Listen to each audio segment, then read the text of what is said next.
October 20, 2020 was a dark day for Nigerian youths as they were callously shot at and killed by those meant to protect them.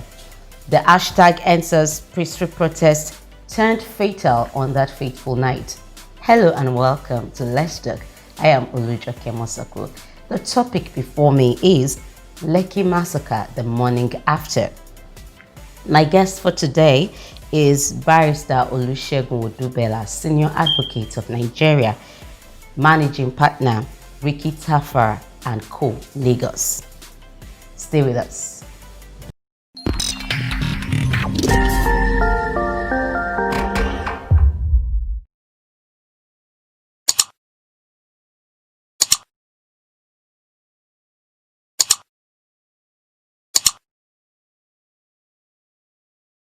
Okay, so welcome, sir. Thank you. Thank you for having me. Okay, so October 20, 2029 was really a long night for Nigerians all over the world because peaceful protest ground became an abattoir all of a sudden. So how did you feel, or what was your reaction when you heard about it? Let me tell you straight away that that day was really a sad day, a very pathetic day. And for a lot of Nigerians, and like rightly said too, for those even in diaspora, it's really a very sad day. Because proud to that day, some youths have actually been having some very peaceful protests when they were protesting against the brutality of the Nigerian police, particularly the Department of Special Anti-Robbery Squad, they call them, both in the state and the federal. And of course, the protests have been very peaceful, very well organized, and there have not been any problem at all. And what they've been doing is to come together at different locations to let the government know that they are not happy with the way things were going on, particularly the police public relationship. And of course, they sent some demands to the federal government and to the government, state government, which they call 5-point demand. But on this fateful day, when they were still protesting at the Lekki toll gate, and we just heard that some soldiers came and they started shooting. In fact, it was really a sad day because from what we heard, even though there is so many denials from the government and from the military command, in the first time they said there were military did not come out, they were not there. At another time they said yes, they came out, but they didn't shoot live bullets. But we had people that lost their lives. So where did the bullets that killed them or that wounded them, where did they come from? So for me, I think it's a day that very avoidable. What happened? Very avoidable, and it's very sad. It's very sad. What would have been the appropriate approach to actually put an end to this, even though the government said they've heard the yearnings of the youth and they are ready to go by what they go by their request, by granting their request, and all of a sudden they decided to come out in another way by attacking these people who are actually harmless, and at that point, and we know that afterwards everything became terribly bad. There was looting, vandalization of so many things. You were once in government. If you were opportuned to be at the seat of affairs at this time, what would you have suggested as the very sure approach? Yes, first let me tell you that you see, people don't trust government again. People have lost confidence in government.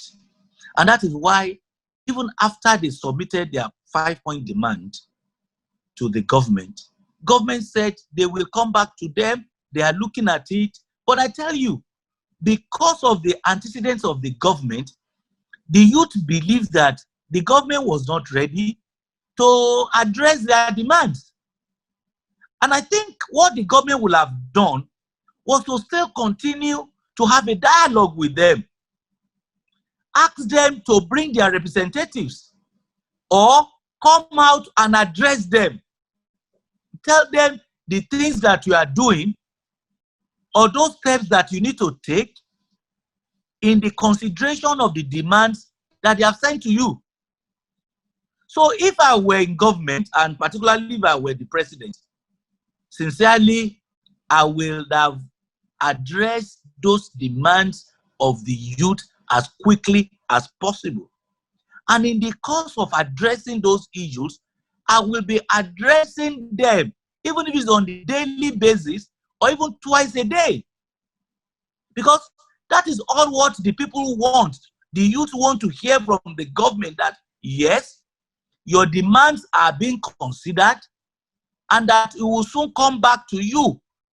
At best, you can even give them a timeline so that people will know that the government are considering their demands and they are hearing from them on regular basis.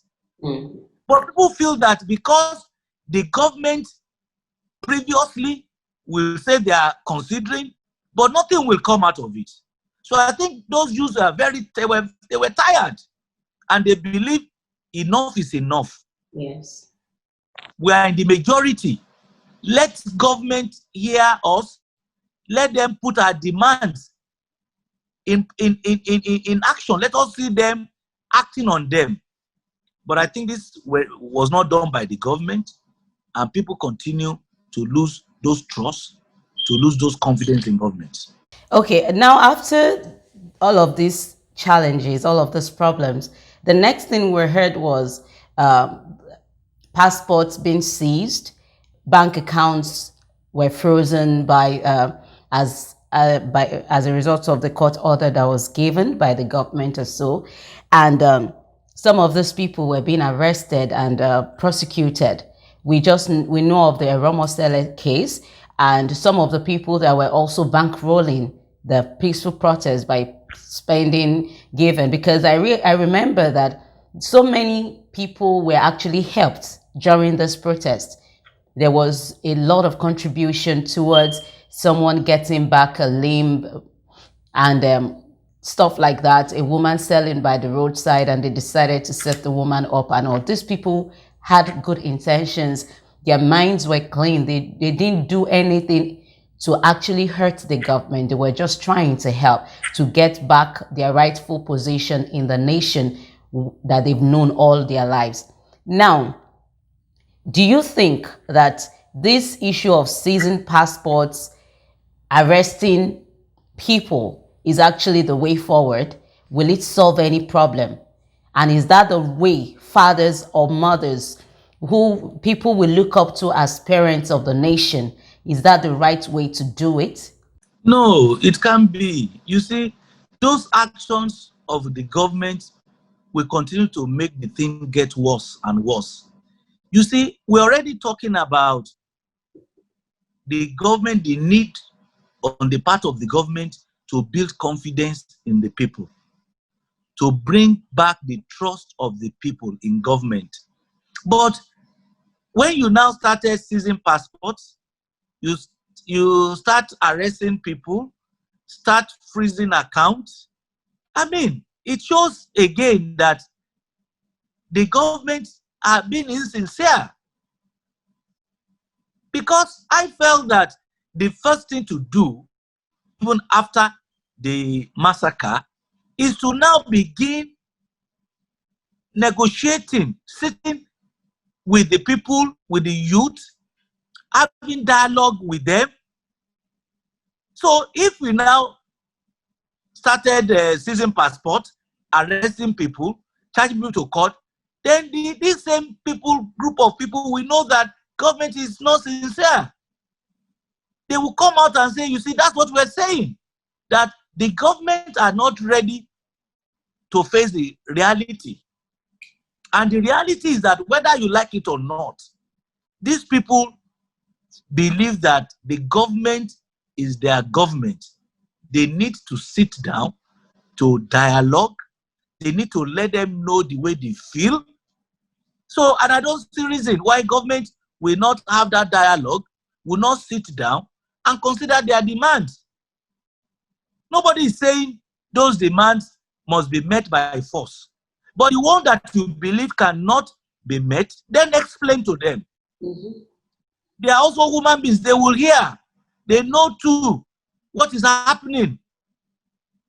So I feel that those attitudes of the government by seizing passport, by detaining them, charging them to court. I'm not saying if any of them have committed a crime, they should not, the court or the law should not take its course. But again, the timing matters. Again, what had happened also matter. So I think the government action was not in the right direction. So what, in all of this, what is the place of dividend of democracy?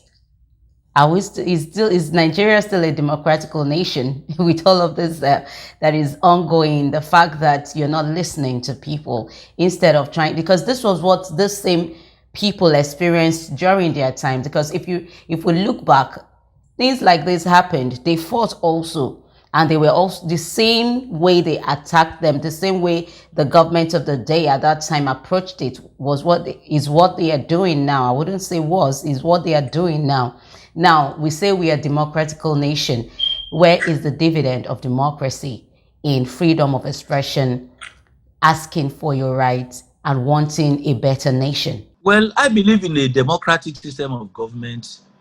The government must not only recognize the rights of the people, they must also endeavor to ensure that those rights are protected. So for me, I think that if you say in democracy is the government of the people, by the people and for the people, then the government, people in government must listen to the citizens. So if the citizens are saying that, look, we want 1, 2, 3, I believe the government needs to listen to them. The government needs to hear from them. The government needs to sit around the table with them. Because at the end of the day, these are the people they are governing. If the people are not there, then what is government? Government is nothing. You can only say there is government because there are people that you are governing. The laws you make it for the people to obey. You protect people's rights. So if there are no people, there can't be government. So I believe that there are certain fundamental rights that are entrenched in the constitutions that the government themselves must protect. Let me give you an example. The right to peaceful protest. The government ought to even endeavor to protect the people that were protesting, not to be attacking them, because the constitution has given them rights of association, right of peaceful assembly.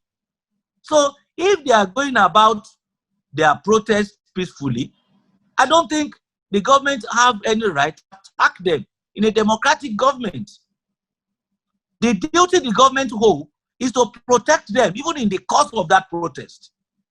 So I think our government needs to have a rethink on regular basis, look inwards to ensure that they actually govern in accordance with the law. Yes, as it is right now, Nigeria is actually facing her worst hit recession in 5 years.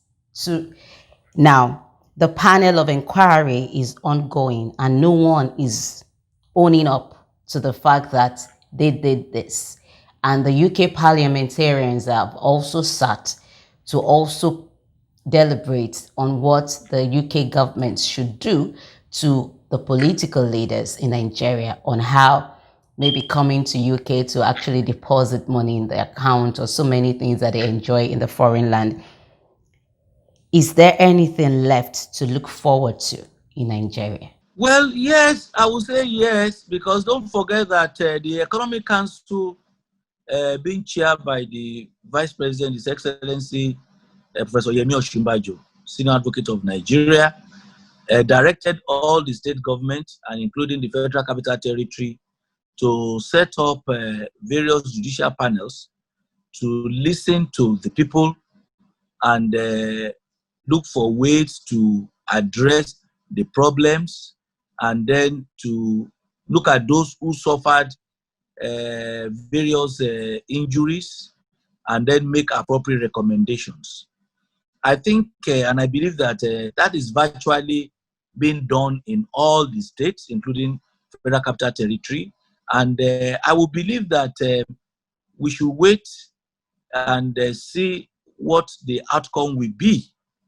And if people who have suffered one way or the other from the police or from any other security agencies, I think the best thing is for such people to go before the panel, present their petition, put their case forward, and I believe that at the end of the day, the various panels will do justice, because their terms of reference are just to listen to the people and then make appropriate recommendations. So I want to believe that something good may, at the end of the day, still come from those panels. Let's put our confidence in them, and let's just assist in one way or the other, so that at the end of the day, their work may be successful, and then we can have success through the various panels. Any final word?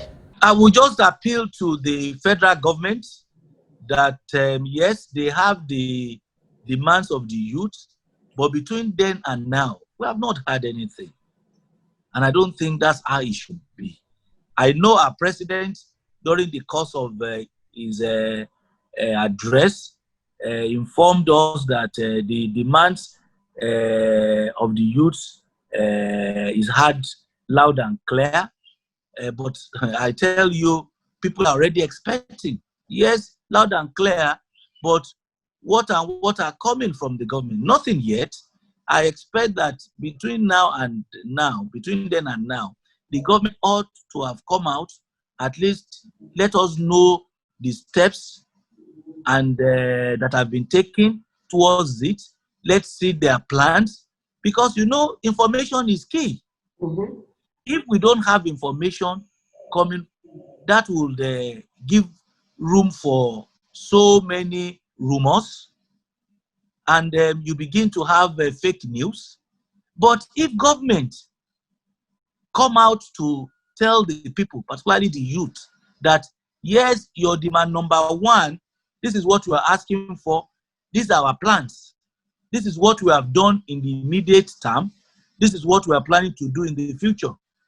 Demand number two, this is the steps we are taking. Demand number three, we'll have to wait for another 1 year because of the situation. Demand number four, this is what we are, you see, once we have information coming from the government, then these youth will know that yes, their issues, their demands are being addressed, and that very soon they will have from government. But when you don't have all this information coming from government, government is silent, the youth become restless again, become agitative again, then that's where we have the problem. So I want to believe that a lot of work has to be done, particularly from the government side.